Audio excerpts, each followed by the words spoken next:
দেশের প্রত্যন্ত অঞ্চল, দেশের রাস্তা, রাজপথ, অলি গলি সর্বত্রই মুখরিত হতে হবে অন্যায়ের বিরুদ্ধে প্রতিবাদ করার জন্য।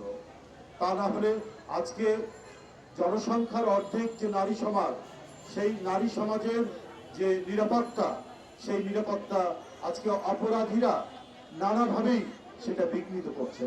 তাদের বিকাশ, তাদের বেড়ে ওঠা, তাদের আত্মিক এবং মানসিক বিকাশকে যারা ভয় দেখিয়ে এইভাবে বাধাগ্রস্ত করছেন, তাদেরকে আইনের আওতায় নিয়ে এসে তাদের বিচার নিশ্চিত করতে না পারলে আমাদের সমাজ এগোবে না, আমাদের সমাজ অগ্রগতির পথে এগিয়ে যাবে না। আমরা পশ্চাৎপদে থাকবো, আমরা আদিম অরণ্যের মধ্যে বসবাস করব। আজকের এই আধুনিক যুগে আমরা যেখানে বিশ্ব ব্রহ্মাণ্ড অনুসন্ধান করছি, আমরা খবর নিচ্ছি পৃথিবীর এই মহাবিশ্বের আর কোথাও প্রাণী আছে কিনা, আপনার কোনো মানুষ রয়েছে কিনা, এই অনুসন্ধান যখন আপনার মানব সভ্যতার এই পর্যায়ে এসে হচ্ছে, তখন বাংলাদেশের একটি শিশু বাচ্চা সে নিরাপদ নয়, তাও কি নিজের আত্মীয়র বাড়িতে। এর চাইতে বেদনাদায়ক, এর চাইতে দুঃখজনক আর কিছু হতে পারে না। এর কারণ যখন রাষ্ট্র এবং সমাজে অপরাধীরা রাজত্ব করে, তখন এই প্রকোপ বৃদ্ধি পায়। বিগত 16 বছর শেখ হাসিনার শাসন আমল ছিল অপরাধীদের অভয়ারণ্য।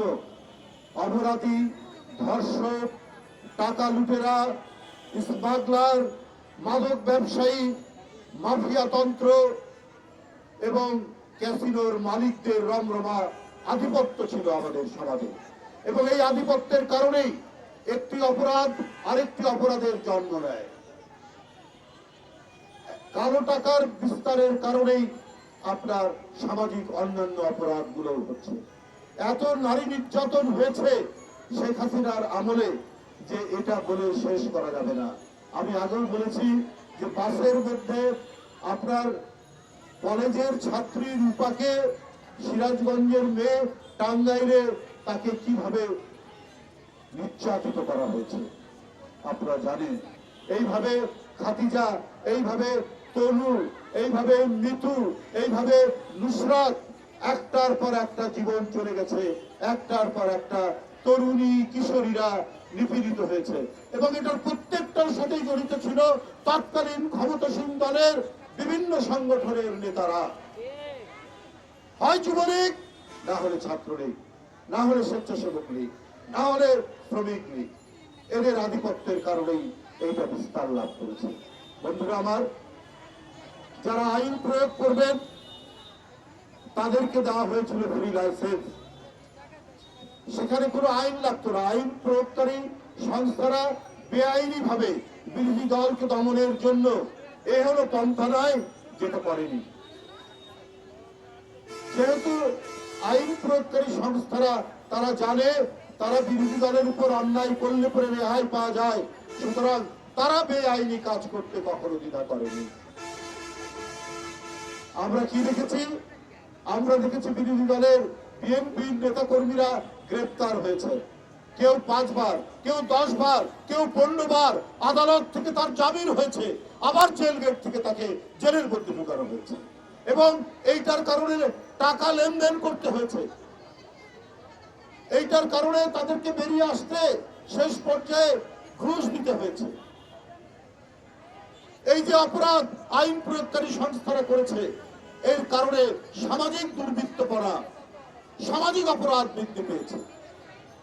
মিথ্যা মামলা, শত শত মামলা বিরোধী দলের নেতাকর্মী। এবং এইটা দেওয়ার কারণটা কি?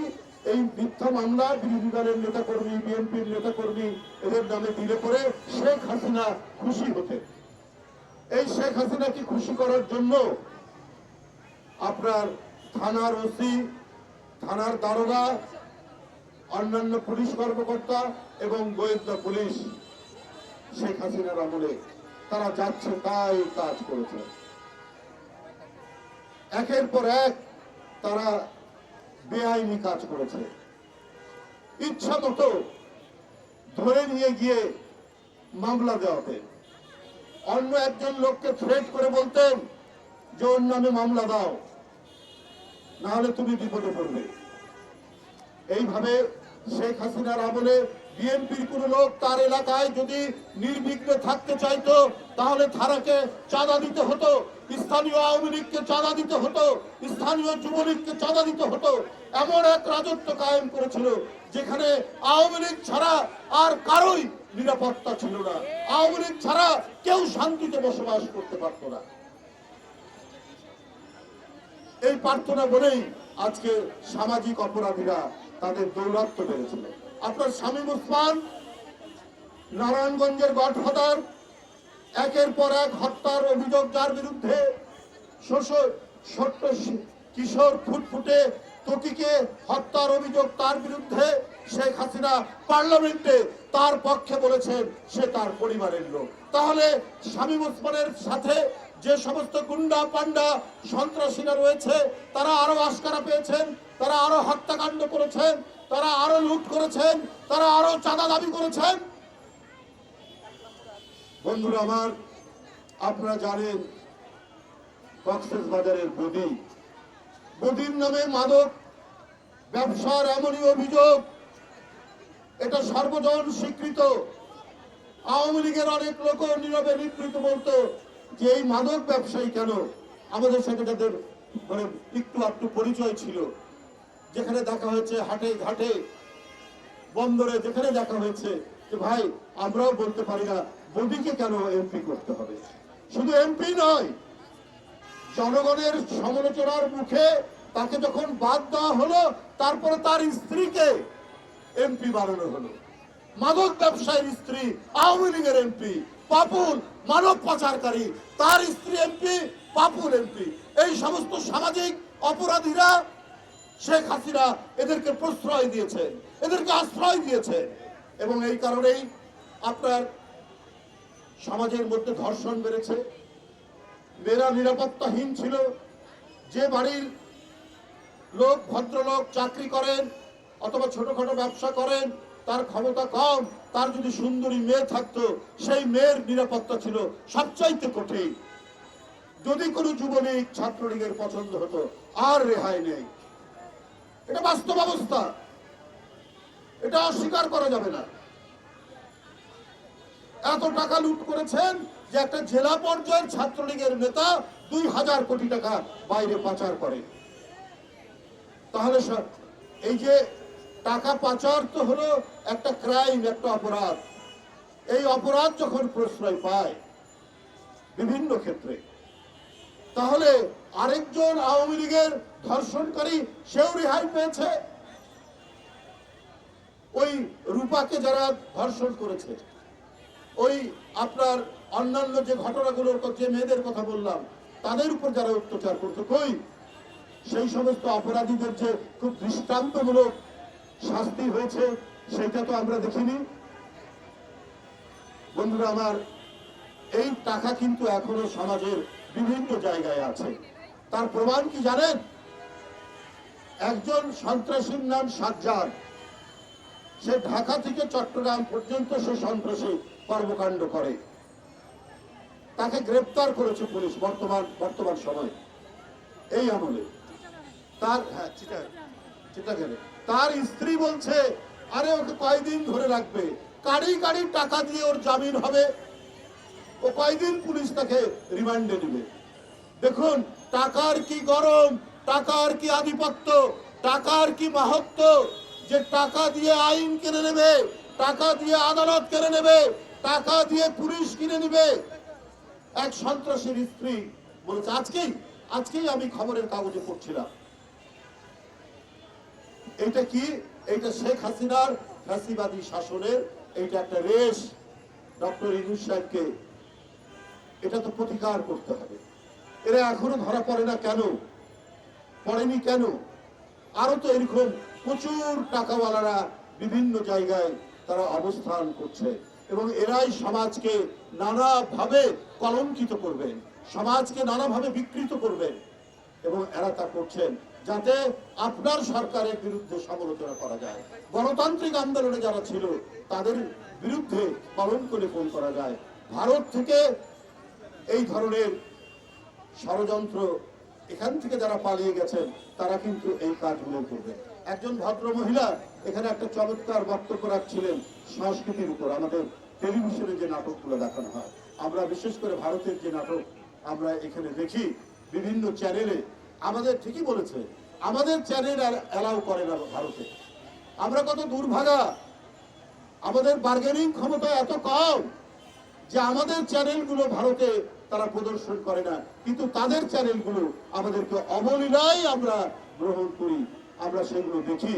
আমাদের এত শান্ত সুস্থিত এবং আমাদের সমাজ এত চমৎকার সমাজ, এখানে বাবা মা ভাই বোন আত্মীয় স্বজন নিয়ে আমাদের যে শান্তিময় এবং সৎ যে সমাজ, সেই সমাজকে বিকৃত করার জন্য আজকে যে সাংস্কৃতিক আগ্রাসন, যে কথাটি ভদ্রমহিলা বলছিলেন, একটা অত্যন্ত সত্য কথা, সেটা ক্রমাগতভাবে শেখ হাসিনা এটাকে আশকারা দিয়েছে। এইটা চলেছে কি, বাড়ির চাকরানির সাথে বাড়ির ছেলের সম্পর্ক, গাড়ির ড্রাইভারের সাথে বাড়িতে বাপের বোন ফুপুর রিলেশন। এই হচ্ছে ভারতীয় নাটকের কালচার। আপনি দেখবেন প্রায় জায়গায়, প্রায় অবস্থায়। আর ভারতে যে প্রায় 80-85% যে গরিব মানুষের জীবন নিয়ে কোনো নাটক নেই। গরিব মানুষের জীবন নিয়ে সেখানে কোনো ধরনের সাংস্কৃতিক কোনো কর্মকাণ্ড আমরা টেলিভিশনে দেখি না। একেবারে একটা বিকৃত চার, যেটা ভারতের যে আদি কালচার সেটার সাথেও মেলে না। এই সমস্ত বিকৃত কালচারের কারণে আজকে সমাজের মধ্যে এই জঘন্যতম নারীর উপর নানা ধরনের যে আক্রমণ, নারীরা আজকে যে বিভিন্ন ভাবে আজকে নির্যাতিত হচ্ছে। আসিয়ারা, ওই বাচ্চা 8 বছরের মেয়ে, আজকে ধুকতে ধুকতে নির্যাতিত হয়ে ধুকতে মারা গেল। এটার কারণটাই হচ্ছে এই সাংস্কৃতিক, এই বিকৃত চার সাংস্কৃতিক আগ্রাসনের মধ্যে বাংলাদেশ পড়েছে। কারণ শেখ হাসিনা এটাকে জিইয়ে রাখার জন্য, এটাকে ধরে রাখার জন্য তিনি সর্বান্তকরণ চেষ্টা করেছেন, এবং যার কারণে তিনি আজকে পুরস্কার পাচ্ছেন। সেখানে তিনি পালিয়ে গেছেন, তাকে সযত্নে সেখানে রাখা হয়েছে। কিন্তু আমরা যে একটা স্বাধীন দেশ, দেওয়া নেওয়ার মধ্যেই তো সম্পর্ক। আপনার চ্যানেল এখানে চলবে, আমাদের চ্যানেল আপনাদেরকে চালাতে হবে।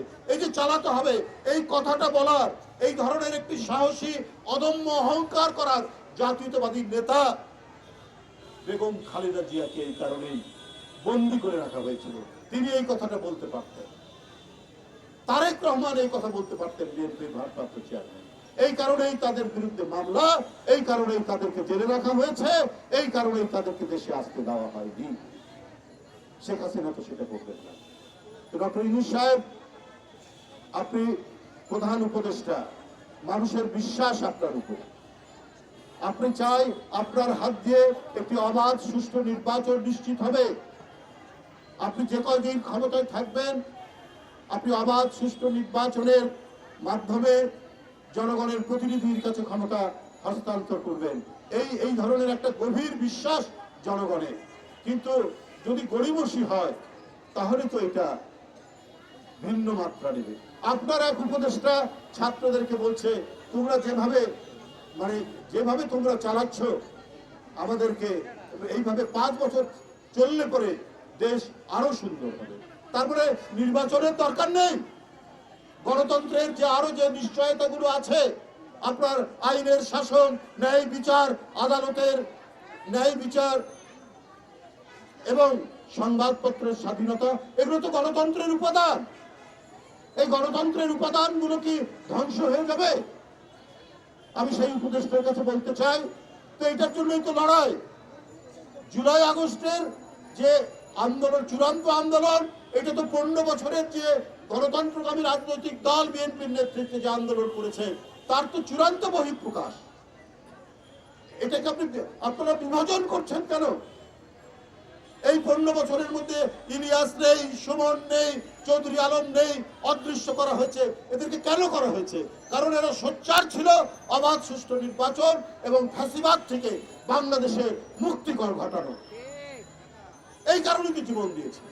সেই জীবনের একটা চূড়ান্ত বহিঃপ্রকাশ দেখলাম। শিশু, তরুণ, কিশোররা জুলাই আগস্টে তারা জীবন দিয়ে শেখ হাসিনাকে বিতরণ করেছেন। তো আমরা উপদেষ্টা সাহেবদেরকে বলবো যে আপনারা এগুলোকে এই 15 বছর 16 বছরের আন্দোলন আর জুলাই আগস্টের আন্দোলনের মধ্যে বিভাজন রেখা তৈরি করছেন কেন? এটা তো সব রক্তস্রোত একই সমুদ্রের মোহনায় গিয়ে মিলিত হয়েছে এবং তার এই মোহনার এই মিলিত স্রোতেই শেখ হাসিনা আজকে পালিয়ে গেছে। আপনাদেরকে বলবো যে আপনারা যে কদিন আছেন মানুষের কল্যাণের জন্য কাজ করুন। এখনো তো আপনার মিনিকেট চালের কেজি 85 টাকা, এইদিকে আপনারা নজর দিন। আপনার কি বলে পাইজাম আর স্বর্ণ চাল, একেবারে মোটা চাল, সেটার দাম 56-57 টাকা।